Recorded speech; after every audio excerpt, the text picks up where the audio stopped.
Mestre, nuova operazione di controllo nelle zone del centro mestrino caratterizzate da un'intensa attività di spaccio, via Piave in particolare. La polizia municipale ha cercato di contrastare i pusher con l'aiuto di Kuma, il famoso cane antidroga. In tutto sono state controllate 54 persone, 10 quelle identificate, 5 quelle fotosegnalate perché senza documenti. Segnalato un giovane alla prefettura perché sorpreso con 2,5 grammi di hashish, denunciati 2 assidui frequentatori del quartiere, tra cui un magrebino, per porto abusivo di arnesi da scasso. In tasca aveva una tenaglia e lui stesso ha confessato che gli serviva per trafugare biciclette. Ne rubo una al giorno, solo così posso pagarmi la dose, ha detto. Dacci i soldi o ti picchiamo. Ennesima rapina nel sottopasso che collega via Dante a Mestre e a via Rizzardi a Marghera.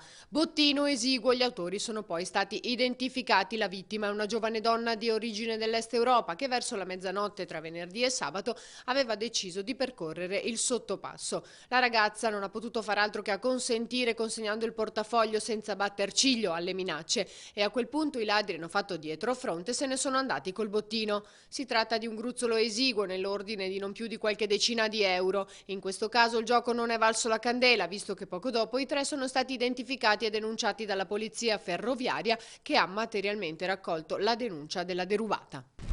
Cavallino Treporti. Dopo un'articolata attività investigativa, i carabinieri hanno denunciato un 57enne originario di Taranto ma residente a Ferrara per ricettazione. Nell'ultimo mese, in più di una circostanza, una ditta aveva subito il furto di alcune matasse di cavi elettrici in rame. Durante il controllo dei militari sono state trovate nel bagagliaio dell'auto 8 matasse di rame per un peso complessivo di circa 120 kg.